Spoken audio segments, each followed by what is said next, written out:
You read the title, here are the rules, let's get started. Very few fights up to Blooper were of note. Any before that are required are either too weak to really do any damage with a standard guard, or can be KO'd before they get to attack me. So we get the Plane Curse, get Sweet Treat, which we can't use in this challenge by the way, and we challenge Blooper, the first boss in the game. It has only one attack power though, so guarding is generally enough to keep us safe. Though that doesn't mean I'm going to guard every attack, with the Ink being the one I had the most trouble with. We managed just fine though. Now, if you think you're smart, you're probably thinking, gee, this looks easy. There's a technique called super guarding after all, which blocks all damage you take from any attack. And if you did think that, 1, shame on you for thinking I would resort to that, and 2, have some faith in me. With our adventure now truly beginning, we are now in Chapter 1.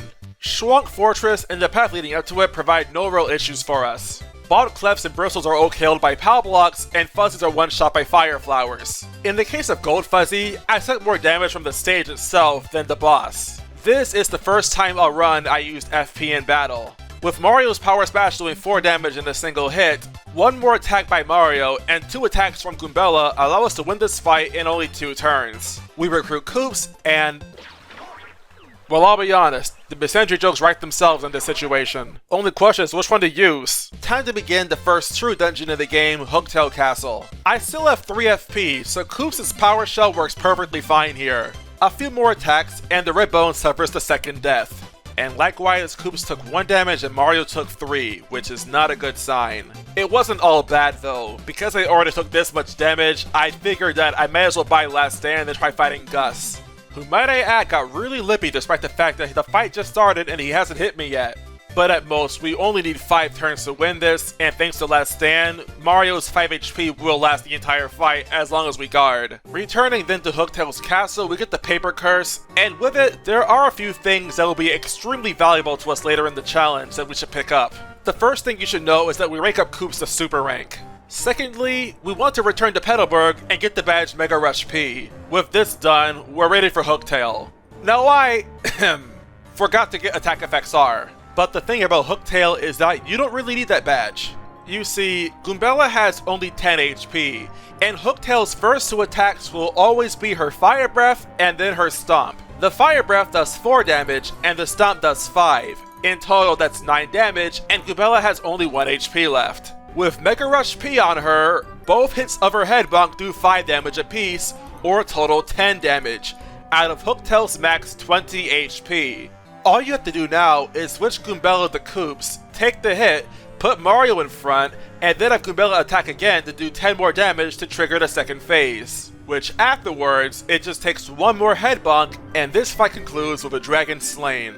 How I handled Chapter 1 was probably not the way you'd have gone about it, but it worked well for me. Comparatively speaking though, Chapter 2 doesn't have very many surprises. There aren't a lot of very important fights here, mostly just the Shadow Sirens and Magnus von Grapple. First up, the Bully, the Brute, and the... Because we have Earth Tremor, we can actually use Star Power now. To win this fight quickly, I was going to use Earth Tremor and then use Power Shell, but my Earth Tremor only did 5 damage. So as a backup, I used Shell Shield to protect Mario from the magic attacks which you cannot guard. Let a Power Shell loose anyway, and I brought in Goombella because I wanted to get some tattles in for Chapter 8. Only Belgium and Maryland though, Vivian is not necessary to tattle. Both Goombella and Koops did take some notable damage from that fight, but later on, either one of them can be healed to max HP when we level up, so it's not really that big of a deal. Now Chapter 2 is the Great Tree. Everyone hates this area, myself included. If you hate this area too, consider subscribing to the channel down below. You know, unless you're a nobody.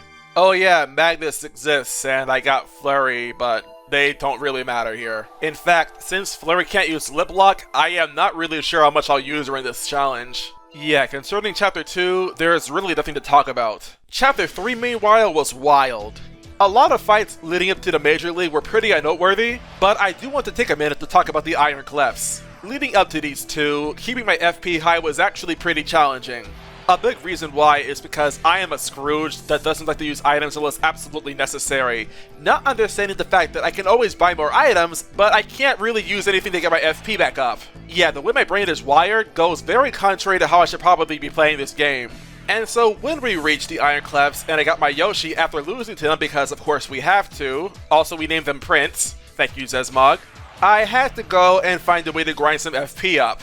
Of course, we can't touch any flowers to get our FP up, so we had to actually go and level up. and I decided it'd be a good idea to try and do some sequence breaking to get the Heal Hall key and level up there. Yeah, I'm in chapter 3, and I want to go to chapter 5 to level up, but all the same, this got us to keep moving forward. I don't trust to look at that cake. A lot of Grubba's force conditions really were not that bad, though having my hammer banned when fighting an enemy that's spiky is not appreciated. It's still better than not being able to attack for 3 turns, especially when afterwards Bowser ambushes you and knocks you out because you're weakened. Hey you, Gonzalez, since you didn't want that cake, I ate it. Best cake I ever had, man. Sprinkles frosting the worst. You're an idiot. I warned you.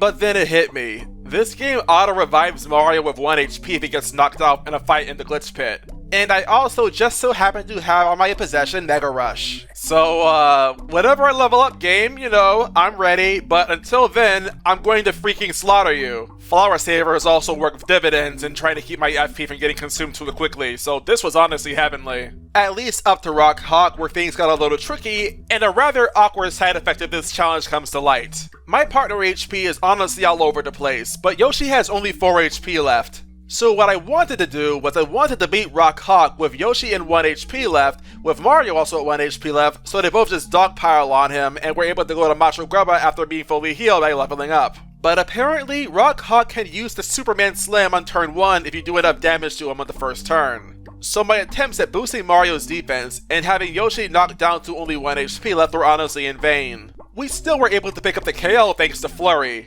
and it's here we realize Yoshi got knocked out, he didn't get the level up, so he's out for the rest of the chapter. So I then reasoned that we'd have to do some strategizing, so I went back to Rogueport, and my game crashed. And the last time I saved was before we got to fight Rock Hawk for the first time. Well, that sucks. So that's a fight we have to do again. Which at this point, I decided screw it. We're landing Yoshi into peril, we're using Cluck Out, we're knocking this bird out, we're putting him in a rotisserie, and we're gonna have some fried chicken tonight. And you can probably guess how Master Grubba went. You can also probably guess that me and the charge badges don't really get along very well. With chapter 3 finished, we gain a move called Power Lift, which is extremely useful here. It allows us to increase our defense and attack for 3 whole turns. How much it increases depends on how good we are at Whack-A-Mole, and it proves to be a very powerful tool up to the end of the game. Dupless is infamous for being the easiest boss in Paper Mario TTYD, both in the first encounter and the rematch when he has our partners. But yes, I did beat up my partners too. Atomic Boo was also dead to rights, even though I only have Mario in my party. Would you believe that I'm only now using Power Bounce? And yeah, that's chapter 4. On to chapter 5? What's there to say about Cortez? Each phase has only 20 HP, and after defeating a phase, it starts with you taking your turn. If I really wanted to, I'd use Yoshi while he's in peril. The fact that I didn't was me being nice. I wasn't nearly as kind to Lord Crump though. Not because of peril, but that was because of using Power Lift a lot. So to recap, since getting Power Lift in Yoshi will really make a rush P, you can now tell this challenge has gone down I hate clip shows! But the next few chapters do give me something interesting to talk about, though I already had in mind that I wanted to be prepared. So first things first, I'm getting this cookbook for Zest Tea, which allows us to cook 2 items at once. Afterwards, we prepare some trial stews. If you know why, you can see where this is going. Otherwise, keep watching the video, I'll explain soon. Chapter 6 for now is calling my name, and so is Smorg. Because this strain forces you to heal, primarily because using your bed is the only way to progress the story, it doesn't count as being against the rules. Anyway, this buggy amalgamation boy. Plan cannot be more simple. I used the trial stew on Yoshi, and it reduces his HP to 1 and my FP to 0, but that doesn't matter. All that does matter is the fact that he has now a whopping 8 attack power thanks to Mega Rush and Power Rush. Though I did have intentions in also using Double Dip, I forgot to get that badge before coming here. Which would suck, but this fight also had Fog appear, and Fog is something that caused me to miss a few times. So for getting Double Dip really did not matter. It was a good wake up call though. And yes, Smorg was easy. So far, still deathless, if you don't count the fact that I read the Ghost Diary. And since I've been putting this off for way too long, let's also get some Ultra Ranked partners. Though the only ones that really matter are Goombella, Koops, and Yoshi. And if I had half a brain, Vivian too. But what do I mean by that? Well, I was totally prepared to just completely bully Lord Crump's Magnus Bone Grapple 2.0 using my Peril Yoshi again. But as I ventured through Chapter 7's Cross Nut Fortress, tragedy struck. Near the end of the dungeon, a stray bucket just clunked Yoshi on the head and knocked him out. And this means that he's basically out for the rest of the chapter. But I wasn't totally devoid of options. I also had Power Bounce and Mega Rush and Power Rush for Mario, so we could still win this. But if Mario gets knocked out, well, there's no chance of recourse either. I also had almost no FP, so I had to use both of my Flower Saber badges to allow Power Bounce to be used at all. Unfortunately though, once again Fog came to torment me. And despite some good luck from the audience, well, I made a bit of a mistake. By instead of choosing to actually use Vivian to attack, I had her appeal. And then I realized when the fog came back that I was not able to win, so I tried using a Thunderbolt. The X punches were destroyed, but because of the fog, it missed Magnus from Grapple 2. Not only that, What you say? That you only meant well. though trying again, nothing really that bad happened, and we thus get our final Crystal Star. Now, originally, I was going to try to pit up 100 trials before Chapter 8, but because I wanted to finish this challenge in this stream, I figured, let's try Chapter 8 right now. It can't take that long, right? First up, Dark Bones. Shell Slam, Supernova, gone. On this journey of sunshine and rainbows, however, I ended up getting first struck a lot by Bombshell Bills, which was a problem because I ended up taking too much damage for Gloomtail, so my original strategy of just basically stuffing damage would not work. But a big part of being a Paper Mario expert is being able to improvise on the fly. So while fighting Gloomtail, I gave Mario both P up D down as well as Feeling Fine, so that his 14 HP will lend him to 5 HP after Gloomtail's breath attack.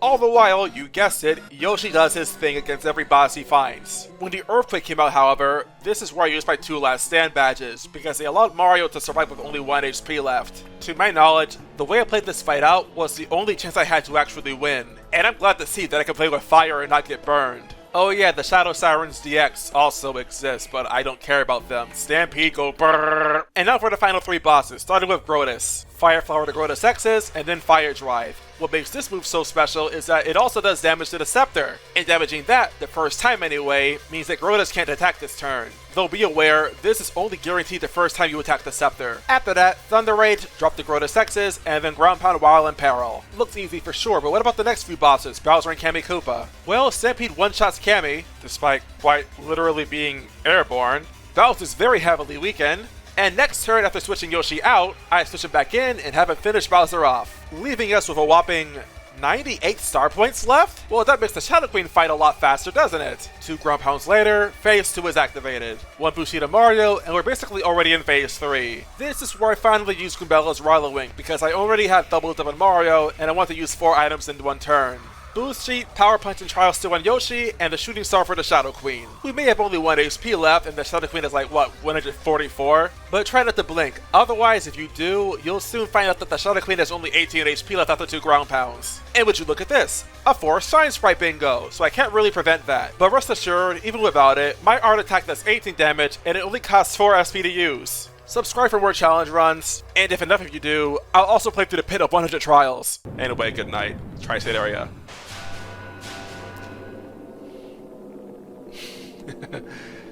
Pog indeed.